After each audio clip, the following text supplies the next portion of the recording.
Olá, seja bem-vindo ao canal Matemática Superior. Hoje nós vamos para a aula 9 da disciplina Cálculo 3, que está sendo ofertada remotamente pelo Instituto Federal do Norte de Minas Gerais, campus Montes Claros. Os alunos já estão chegando, vamos lá recepcioná-los? Bom dia, pessoal. A sala já está cheia hoje. Joia, Vitor. José Igor. Bom dia. Daniel. Bom dia, Natália, Judson, Bruna, Nayane, Rafaela, Andressa, Ricardo, Alicia, bom dia. Ler o material da aula de hoje? Daniel falou um pedacinho ali. Um pedacinho? Nayane falou que sim, José Igor também, Bruna também. Então tá bom. Hoje a gente vai dar continuidade, né? Integração tripla. A gente vai, Davi chegando aqui, a gente vai dar em continuidade de integração tripla, então a gente vai falar de mudanças de coordenada hoje para, igual a gente viu coordenada polar, por exemplo, para integração dupla, hoje a gente vai ver duas mudanças de coordenadas importantes para integrar o triplo, né? Agora a nossa região agora já é um sólido, então seria interessante a gente ter uma mudança de variável de forma que, se a fronteira desse sólido envolvesse coisas curvas, tal como lá na coordenada polar, né, por exemplo, envolvia região seriam as circunferências, né, pedaço de circunferência. Gabriel chegando. Então aqui, como a região é sólida, então agora a gente está interessado em como integrar sobre regiões do tipo cilindros ou coisas parecidas. O Gabriel apareceu ali. Cilindros ou do tipo esfera. Os atleticanos hoje não tá muito legal, não, né, Gabriel? Ô jogo ruim, gente. Pelo amor de Deus. Eu só vi o segundo tempo. Ih, Jogou mal demais. Você viu o pior dos tempos, então. O primeiro tempo não foi tão ruim, não. Pensou que tava tudo beleza. Igor Rabelo passou aqui agora. Ai, José Igor, ele falou que... Pois é.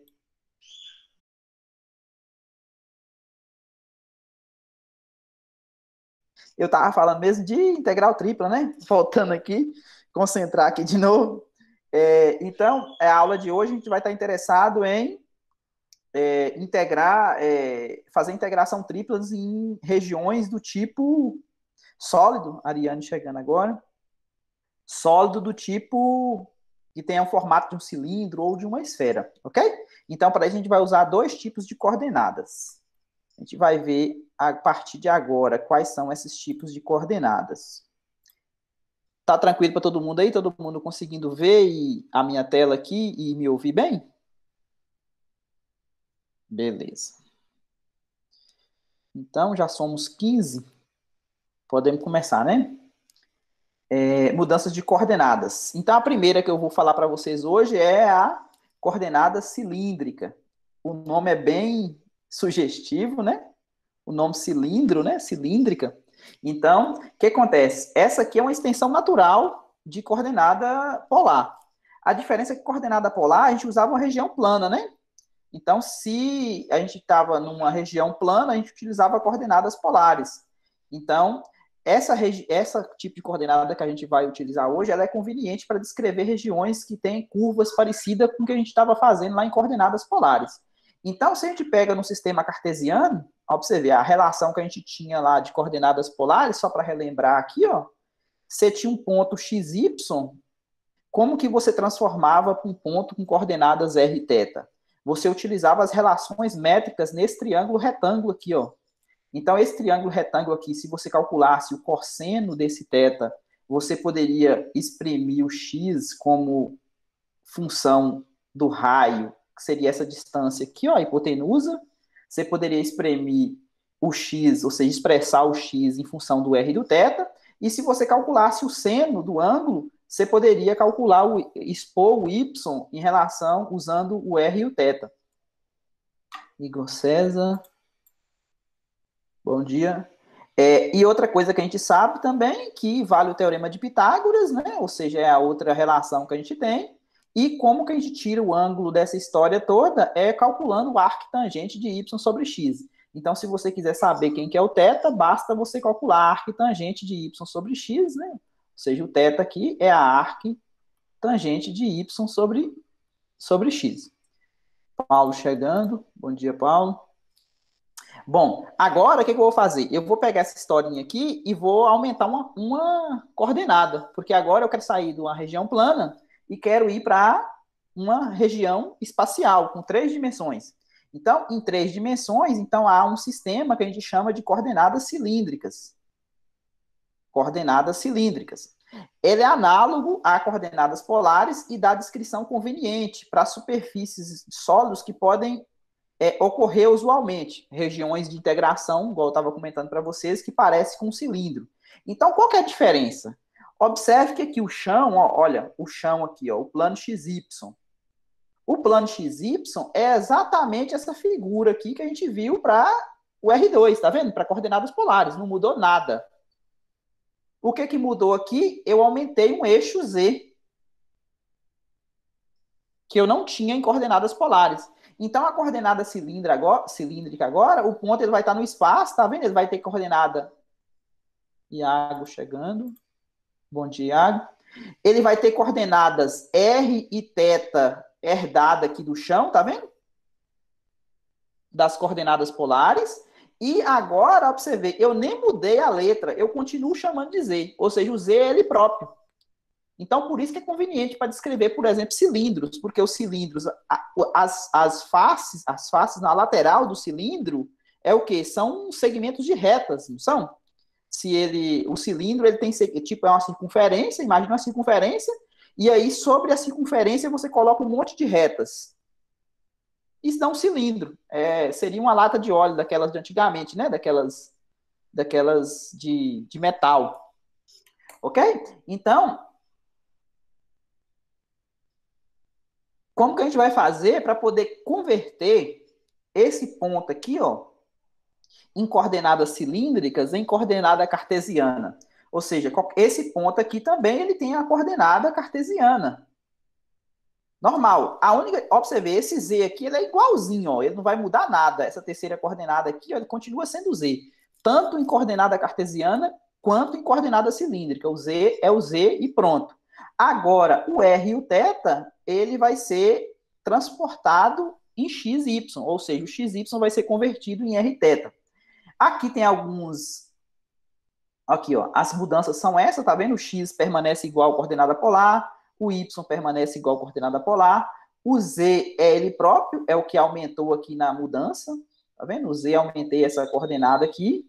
Agora, ó, pra você ver, ó, essa relação aqui, ela continua sendo válida, por quê? Porque ela foi herdada da coordenada polar, e aqui também é a mesma coisa, por quê? Porque foi herdado também da coordenada polar. Ficou tranquila a mudança de coordenadas cilíndricas? Só aumentei um Z, né, na história, para fazer a terceira dimensão. Beleza, então, né? Vitor fez um joinha ali. Para quem não está se manifestando, tá ok também, né? Ok. Daniel fez um joia, falou, e Gabriel fez um joia aqui, Ariane também falou ok. Franciele falou sim. Ok. Aqui tem um exemplo para ver como é que a gente faz, tá vendo? Aqui, ó. Marque o ponto em coordenadas cilíndricas, tá vendo? Esse ponto aqui, esse camarada que aparece na primeira coordenada aqui é o raio, esse camarada que aparece aqui é o θ, e esse camarada que aparece aqui é o Z. Então, um ponto em coordenadas cilíndricas sempre vai ter essa cara. Um P de R, θ, Z. Então, eu quero pegar esse ponto e transformar em coordenadas retangulares. E depois, aqui na letra B, eu estou pegando o contrário. Eu estou pegando um XY qualquer, XYZ qualquer, e vou querer encontrar esse aqui, não vai mexer, né? Esse aqui não mexe, porque esse aqui vai ficar igual. Lembra? Nas duas coordenadas ele não vai mexer o menos 7. Mas esses dois camaradas aqui, eu vou encontrar o R e o θ correspondente a esse ponto aqui no plano, no chão, né? Então, vamos lá. O primeiro, Ó, eu acho que tem até as contas que a gente precisa fazer, né? Em coordenada cilíndrica, está marcado na figura abaixo. Vamos dar uma olhadinha aqui na figura? Ó, o que esse ponto aqui representa? O 2, que é a primeira coordenada que faz o papel do R, ou seja, tá vendo? Daqui até aqui é o R. Esse ângulo, sempre você olha o ângulo em relação ao eixo positivo do X, ok? No sentido anti-horário. Então, esse ângulo aqui, ó, 120 graus, 2π sobre 3, é exatamente a posição que o raio vai estar fazendo com o eixo positivo do X, ok? E o 1 é exatamente a altura aqui no Z. Tranquilo? Agora, como é que a gente acha as coordenadas cartesianas desse ponto? Como é que eu recupero o x? Lembra que a minha equação era assim, ó? E o y era r seno de θ? Então, agora, eu tenho r, tá vendo? Eu tenho θ, só fazer a conta, cosseno de 120 vale menos meio, então eu recuperei o valor de x. Então, x vale... Tranquilo, gente? Essa primeira continha aí. O y do mesmo jeito. O raio, o ângulo. O seno de 120 é raiz de 3 sobre 2. Encontrei o x, encontrei o y, e o z continua sendo 1. Ficou claro como é que a gente faz para poder transportar de cilíndrica para cartesiana? Sim. Beleza. Agora vamos fazer o inverso. Nós pegamos aquele ponto lá, que era o ponto 3 menos 3 e menos 7. Essa figura aqui foi eu que fiz no GeoGebra. Essa figura aqui tinha no livro. Aí eu peguei e fiz essa aqui, um equivalente àquela lá no GeoGebra. Então, o que a gente observa aqui, ó? Eu tenho o ponto 3, menos 3 e 3, menos 3 e menos 7. Ok? Que foi o ponto original dado aqui na letra B. 3, menos 3 e menos 7. Então, quem que é o X? Primeiro eu vou encontrar o raio. Eu preciso encontrar quem que é o R e quem que é o θ aqui. Não preciso da coordenada polar? Na base da coordenada cartesiana. Então, beleza. Esse camarada aqui, esse menos 7, eu não vou mexer com ele, porque ele é o Z, ele já é igual, né? Aí, o que acontece? O meu R, eu sei que é x ao quadrado mais y ao quadrado, não é? A fórmula x ao quadrado mais y ao quadrado, raiz quadrada disso. Então, deu 3 raiz de 2. A tangente de θ, vocês lembram que a tangente de θ era y sobre x? Nesse caso aqui, y sobre x deu menos 1. Então, significa tangente valendo menos 1. Então, se a tangente vale menos 1, significa que ela está o quê? Ou ela está lá no segundo quadrante, ou ela está no quarto quadrante, concorda? Tangente negativa. Então, aqui o que acontece? Eu peguei 7π sobre 4, esse 7, aqui é como se fosse 7 vezes 45. 7 vezes 45 vai cair exatamente em cima de 315. 315 é como se você andasse menos 45 no sentido horário, ok? A partir do eixo positivo do x. Então, o valor de θ vai ser esses ângulos aqui, ó. Vai cair em cima do tangente negativa, 7π. Por que eu peguei 2π sobre k? Porque se eu pegar só k vezes π, quando você... na verdade, aqui acho que dava para pegar só k sobre π, né? Se você andar mais 180 graus, acho que cai lá em cima no segundo quadrante, não cai? Beleza, gente? Então, mas o que importa para a gente aqui é que a gente vai pegar o quê? A gente vai pegar um ângulo específico. A gente pega a primeira determinação positiva, que é esse aqui, ó. Então, eu tenho o raio, eu tenho o ângulo e eu tenho o valor de Z. Então, imagine que você pegou aqui a partir do eixo positivo do X, tá vendo? Rodou 7π sobre 4 até chegar na posição do raio. E aí, o raio tá fazendo, tá vendo? Esse ângulo aqui em vermelho, ele é exatamente 315 graus. Tá vendo? Tá faltando 45 aqui para fazer uma volta completa. E aí, você marca menos 7 aqui, ó, no eixo do Z, apontando para baixo. Ficou claro, gente, esse ponto aqui em coordenada cilíndrica? Ok. Ô, Tá. Valdomiro, eu perdi esse 2 2K, KPI aí, eu não entendi, não. Por que que é 2kπ? Porque tangente de θ valendo menos 1, o ângulo ele tem que estar aqui, ó. Onde que a tangente vale menos 1? Aqui, ó. Esse ângulo aqui, ó, ele vale exatamente menos 7π sobre 4, que é menos não, né? Mais, né? Ou igual menos π sobre 4 também. Se você colocar menos π sobre 4, que seria menos 45 aqui, ó, também pode. E se você dá uma volta completa, você bate no mesmo lugar, não dá? Você dá uma volta completa. Sim. Sim. Beleza? Então, agora a pergunta é: eu sei como transformar uma coisa cartesiana, uma região sólida agora, que tenha formato conveniente para mudança de coordenadas cilíndricas, e aí eu quero agora calcular a integral tripla sobre uma região desse tipo, um sólido desse tipo. Então, o primeiro exemplo que a gente vê aqui, ó, eu vou pegar uma região do tipo 1. O que é a região do tipo 1? Lembra que tinha tipo 1, tipo 2, tipo 3? O tipo 1 era a projeção no XY. Então, você pegou esse sólido E aqui. Quando você projetou ele aqui no chão, tá vendo? Quando você projeta ele aqui, ó, você pega essa parte dele aqui, ó, e projeta ele lá embaixo, vai dar essa região alaranjada. Essa região alaranjada, ela sugere mudanças de coordenadas polar, não sugere? Por quê? Porque esse ângulo aqui, ó, imagine que você tem esse ângulo aqui, ó, θ igual a alfa, e tem esse outro ângulo aqui, θ igual a beta. Então, se você pegar o θ variando de alfa até beta, pegar o R, tá vendo? O R varia aqui, ó.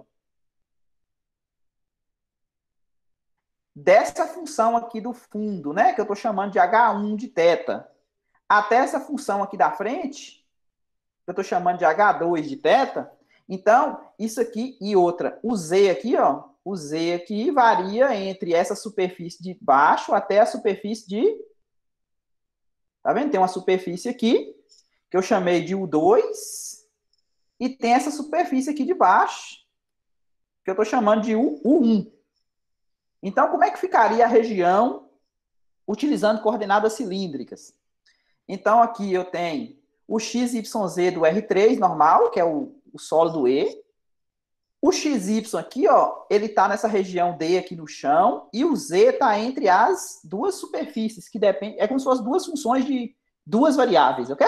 O 1 é uma função de duas variáveis, que faz exatamente essa superfície aqui de baixo, e o 2 é essa outra função de duas variáveis, que faz a tampa, né, do sólido, a parte de cima. Então, o Z varia entre as duas superfícies. E agora, essa parte aqui, ó, volta exatamente para coordenadas polares de integração dupla. Concorda que volta? Porque essa região D de integração aqui, ó, essa região alaranjada aqui, e aqui a mudança de coordenadas polares é necessário nesse contexto. Então, agora, aqui, como é que fica, né? Ou seja, o θ varia de alfa até beta, ou seja, tá vendo? De alfa até beta, ou seja, dessa reta aqui, ó, desse ângulo, até esse outro ângulo aqui do outro lado. O R varia dessa função que depende de θ até essa outra função de θ. E o Z varia dessa função U1 até a função U2. Mas só que o x e o y, que estão aqui dentro da função U1 e U2, eu sei como descrever ele em coordenadas cilíndricas, que é o mesmo processo de coordenadas polares. Aí eu vou ficar com a f, tá vendo? No lugar do x, eu vou trocar por r cosseno de θ. No lugar do y, eu vou trocar por r seno de θ. O z vai ficar ele mesmo, né? Porque não muda. Agora, quem que é o dz? O dz aqui ficou ok. Esse dz aqui, ó, é esse mesmo dz que está aqui.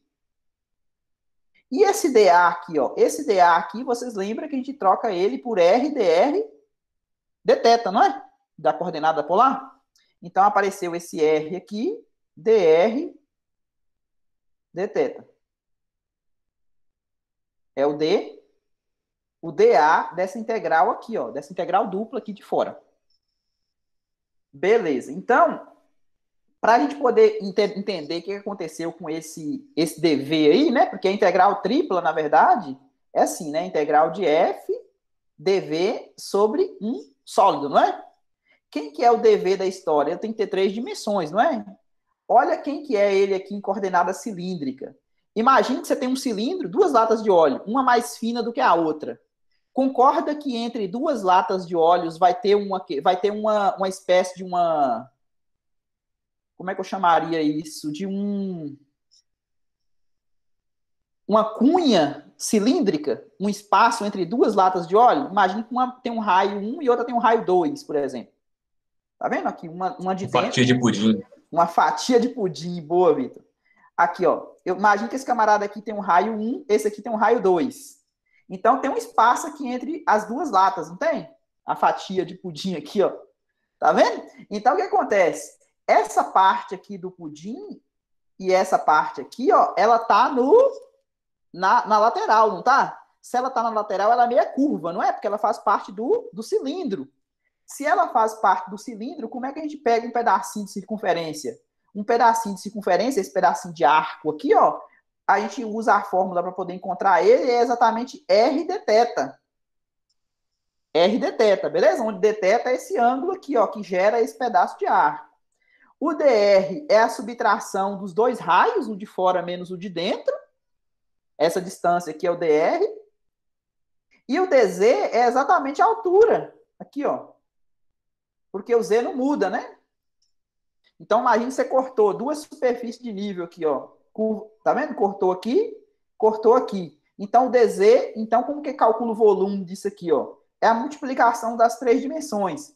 Uma dimensão é r dθ, outra dimensão é dr e a outra dimensão é dz. Então, juntando isso aqui tudo, vai dar quem? Volume. Concorda desse sólido aí, desse pedacinho de sólido, elemento de sólido, né? Tranquilo, gente? Sim. Então? Beleza. Então, onde que é recomendável a gente... Eita, o café acabou. Onde que é recomendável utilizar essa fórmula? Nas regiões, né? Se uma região sólida, descrição for mais simples em coordenadas cilíndricas. Especialmente quando essa função aqui, ó, envolver expressões desse tipo. Porque isso aqui é interessante para a gente calcular o quê? Usar o x como sendo o r cosseno e o y como sendo o r seno. Todo mundo desapareceu, ninguém quer aparecer, não? Ó, para você ver como é que tá a minha tela aqui, ó. Só eu. Só um segundo, Rodolfo. É o seno. A Ariane apareceu. Beleza. Daniel voltou. É porque o pessoal não tava querendo ver você abrir na boca, Gabriel? Tá com sono aí, né?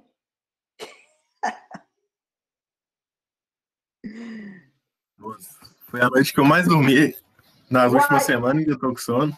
Meu Deus do céu. Agora melhorou. Pelo menos 3 aparecendo junto comigo. Vou deixar vocês aqui do lado aqui e voltar aqui para nossa aula. Então, aqui tem um sólido E. Ele está contido num cilindro. Aí, Daniel apareceu também. Ele está contido num cilindro. Esse cilindro aqui, ele tem raio 1, tá vendo? Ele está abaixo do plano z igual a 4 e acima desse paraboloide. Aí a gente dá uma olhada na figura aqui, ó. Ó, o que acontece? Esse camarada aqui de fora aqui é o nosso cilindro x² mais y² igual a 1. Ele está acima desse paraboloide. Esse paraboloide aqui é z igual a 1 menos x². Opa. X² menos y². Beleza? Esse paraboloide aqui, ó.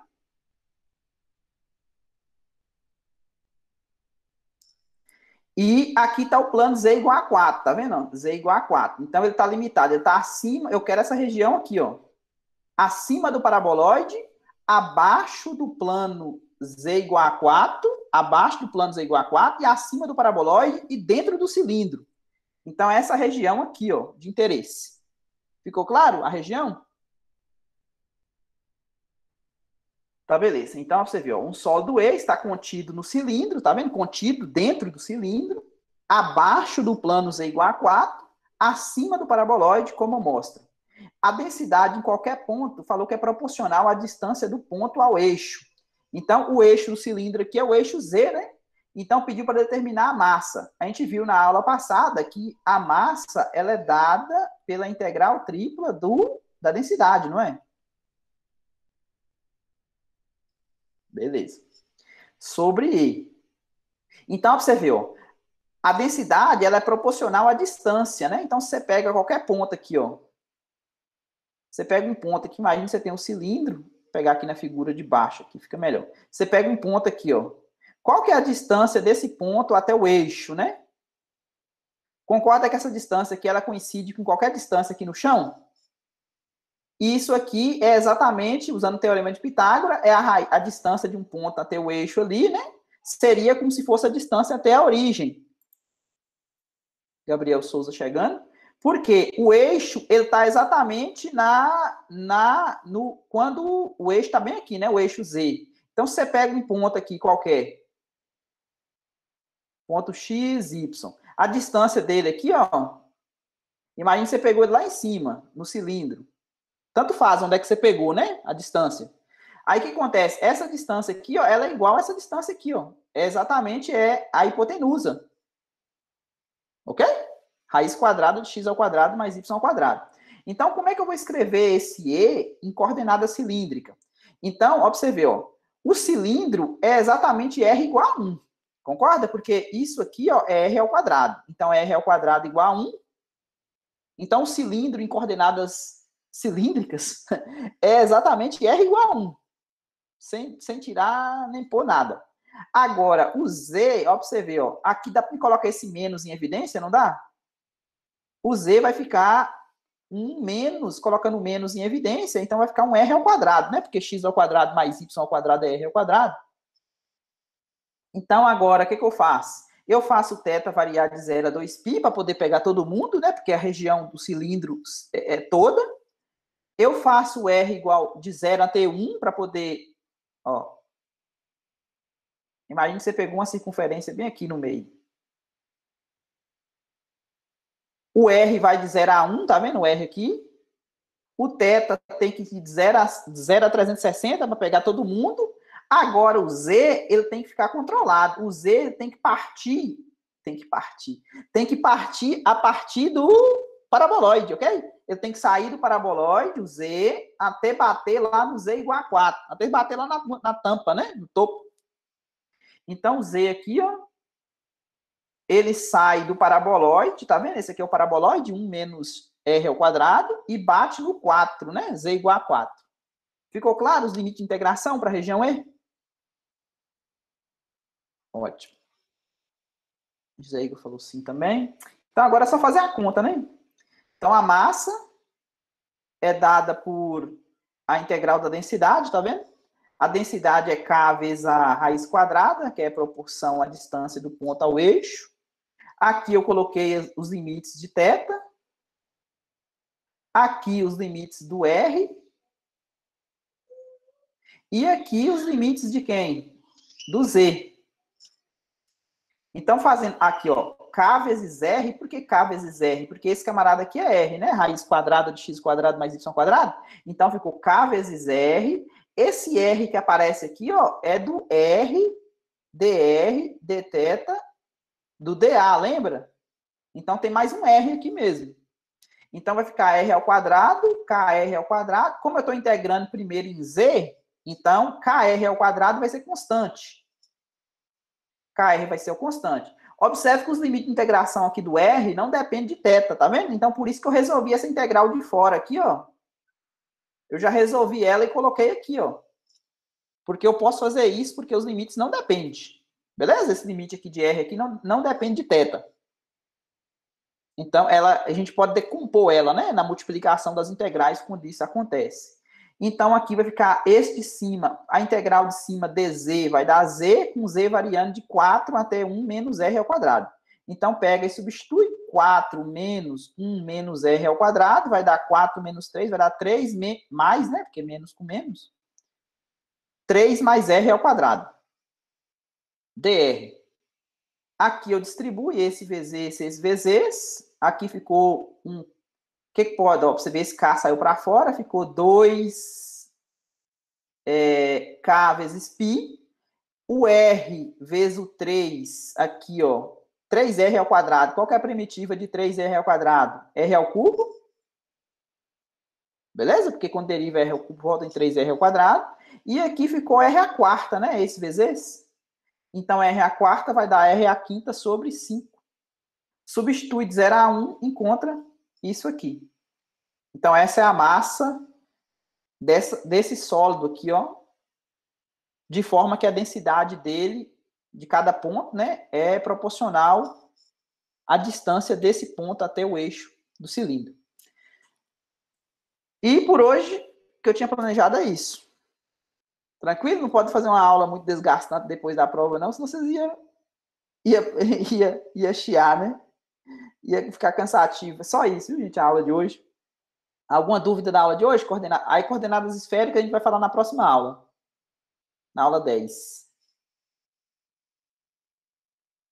Dúvidas? Não, né?